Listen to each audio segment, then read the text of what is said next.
Hello friends, अगर आपने भी कभी अपने बर्ड्स की ब्रीडिंग कराई होगी तो आपने कुछ प्रॉब्लम्स फेस किया होगा, जैसे कि डेड इन शेल्ड, इनफर्टिलिटी और भी इस तरह की चीज़ें। तो आज मैं इन्हीं टॉपिक के ऊपर बात करना चाहता हूँ। वीडियो में मैं सारे पॉइंट्स डिस्कस करूँगा और साथ साथ उसके सॉल्यूशन भी आपको बताऊँगा। तो चलिए वीडियो स्टार्ट करते हैं। सबसे पहले मैं बात करूँगा इनफर्टिलिटी के बारे में। उसके लिए जो मेन सबसे इम्पॉर्टेंट रीज़न होता है वो आपके बर्ड की एज के बारे में। अगर आपकी बर्ड का एज प्रॉपर नहीं हुआ है, वो कम एज के बर्ड्स हैं और आपने उन्हें ब्रीडिंग में लगा दिया है, तो उसके कारण इनफर्टिलिटी और डेड इन शेल दोनों प्रॉब्लम आ सकती है। तो अगर आप ब्रीडिंग कराना चाहते हैं अपने बर्ड्स की, तो प्रॉपर एज उनकी होने के बाद ही ब्रीडिंग स्टार्ट कीजिए। जो भी आपके बर्ड हैं, आप उनकी ब्रीडिंग एज सर्च कर सकते हैं, यूट्यूब में इजीली अवेलेबल मिल जाती हैं। अलग अलग बर्ड्स की अलग अलग ब्रीडिंग एज होती है। कॉकटेल्स की 18 मंथ्स होती है, बजीज थोड़ा जल्दी ब्रीड कर लेते हैं। इसके बाद अपन बात करेंगे इन ब्रीडिंग के बारे में, मतलब पेरेंट्स के बच्चे हुए, वो दोनों बच्चों को आपने ब्रीडिंग करा ली। इस तरह की ब्रीडिंग में डेड इन शेल हो जाता है ज़्यादातर बच्चे, क्योंकि सेम जेनेटिक्स के पेरेंट्स रहते हैं उनके, जिसकी वजह से वो थोड़े वीक रहते हैं और इजीली मर जाते हैं। तो अगर आप ब्रीडिंग कराना चाहते हैं तो आप अलग अलग पेरेंट्स के बच्चों को लगाइएगा पेयर बनाने के लिए। एक पेयर के बच्चे आप नहीं यूज़ कीजिएगा। इसके बाद डेड इन शेल होने का एक और प्रॉब्लम इम्प्रॉपर न्यूट्रिशन होता है। अगर आप अपने बर्ड्स को अच्छा सॉफ्ट फूड, अच्छा सीड मिक्स और वेजिटेबल्स नहीं देंगे तो उनके बॉडी में विटामिन्स मिनरल्स की कमी रहेगी, जिसकी वजह से डेड इन शेल होने के प्रॉब्लम बहुत ज़्यादा हो जाती है।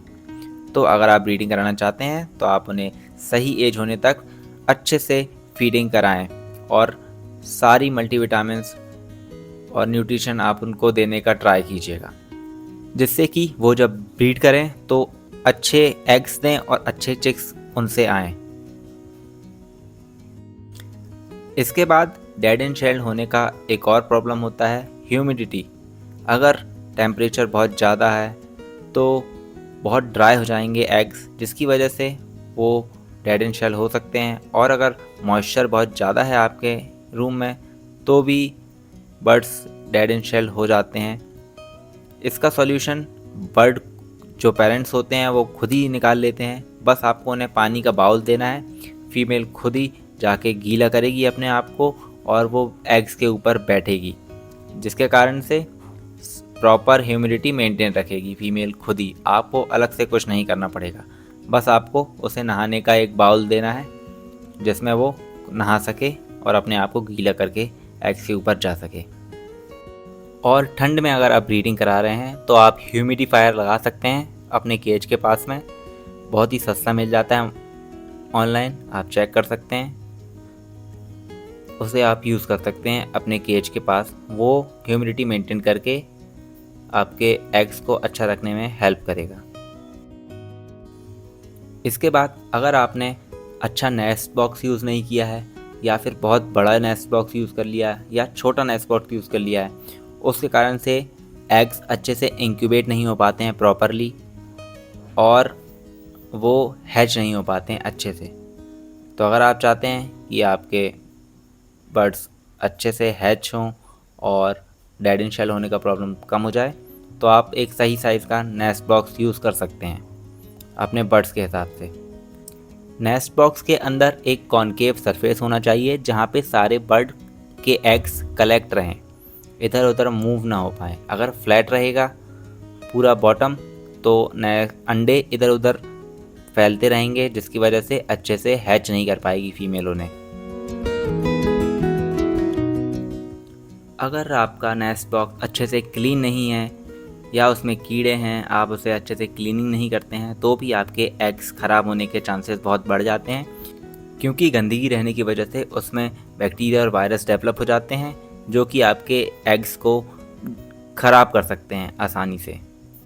तो अगर आप चाहते हैं कि आपके बर्ड के एग बहुत अच्छे से रहें तो आपको नेस्ट बॉक्स की अच्छे से क्लीनिंग करके उसमें नोटिक्स पाउडर का छिड़काव करना ज़रूरी है, जिससे कि उसके अंदर कोई भी बैक्टीरिया और वायरसेस ना बन पाएँ। अगर आप अपने बर्ड्स को अच्छे से कैल्शियम नहीं देंगे, कटल बोन फिश, एग फूड ये सब नहीं देंगे, तो आपके फीमेल को कैल्शियम की कमी हो जाएगी, जिसके वजह से जो एग्स वो ले करेगी वो अच्छे नहीं रहेंगे और उनका शेल मजबूत नहीं रहेगा। उसकी वजह से भी डेड इन शेल हो सकता है। तो आप अपने बर्ड्स को प्रॉपर कैल्शियम प्रोवाइड कीजिए जब भी आप ब्रीडिंग कराना चाहते हैं। इसके बाद अगर आप सक्सेसफुली ब्रीडिंग कराना चाहते हैं तो आपको अपना केज भी क्लीन करके रखना पड़ेगा। आप केज क्लीन रखेंगे तो आपके बर्ड हेल्दी रहेंगे, और अगर आपका बर्ड हेल्दी है तो वो प्रॉपर एग अच्छे से डेवलप करेगा, बनाएगा और फर्टाइल एग भी रहेंगे। तो आपको वीक में एक बार तो मिनिमम अपने केज को क्लीन करना ही है अच्छे से। अगर आपके नेस्ट बॉक्स में पुराने बेबीज़ हैं जो थोड़े बड़े हो चुके हैं, उसके साथ साथ आपकी फ़ीमेल ने नए एग्स दे दिए हैं, तो भी जो नए एग्स हैं वो ख़राब हो सकते हैं ईज़िली, क्योंकि जो बड़े बेबीज़ हैं वो बार बार एग्स को रोल कर देते हैं, या गलती से उनके नाखूनों की वजह से एग्स क्रैक हो जाते हैं, और अगर थोड़ा सा भी एग क्रैक हो गया तो वो ख़राब ही हो जाता है। तो आप ध्यान दीजिए कि आपके बर्ड्स सेम टाइम पे एग ना लें करें, और अगर बड़े बच्चों का एज हो गया है नेस्ट बॉक्स से बाहर आने का, तो आप खुद ही उन्हें नेस्ट बॉक्स से बाहर कर दीजिएगा। इसके बाद आपको आपके बर्ड्स को प्रॉपर एक्सरसाइज देनी है। अगर आप छोटे केज में अपने बर्ड्स को रखेंगे और ब्रीडिंग लेंगे तो आपके बर्ड्स को प्रॉपर एक्सरसाइज नहीं मिलेगी, जिसके कारण आपके बर्ड हेल्दी एग्स नहीं प्रोड्यूस कर पाएंगे, और आपके जो बर्ड के एग हैं वो डेड इन शेल होने का प्रॉब्लम बहुत ज़्यादा बढ़ जाता है। तो आप अपने बर्ड्स को प्रॉपर साइज़ का केज दीजिए जिसमें वो प्रॉपरली एक्सरसाइज कर सकें, जिससे वो हेल्दी भी रहेंगे और ओवरऑल आपके एग्स भी अच्छे से रहेंगे। अगर आपके बर्ड ने एग दे दिए हैं तो आप उन्हें ज़्यादा टच ना करें, ज़्यादा टर्न ना करें, और अगर कभी भी आप उन्हें कैंडलिंग के लिए उठाते हैं तो बहुत ही केयरफुली उठाएं। आप ध्यान दीजिए कि आपके हाथ से गलती से बर्ड का एग क्रैक ना हो जाए, और उसे अच्छे से कैंडल करके स्लोली आप वापस अपनी जगह पर रख दीजिए। अगर आप ज़्यादा टर्न करेंगे एग्स को तो भी वो ख़राब हो सकते हैं। तो यही थी मेरी वीडियो जिसमें मैंने कुछ पॉइंट डिस्कस किए जिससे आप अपने बर्ड्स के एग ख़राब होने से बचा सकते हैं। आई होप आपको इन्फॉर्मेशन अच्छी लगी हो। आप प्लीज़ इसे लाइक कर दीजिएगा और मेरे चैनल को सब्सक्राइब कर लीजिएगा। Thank you.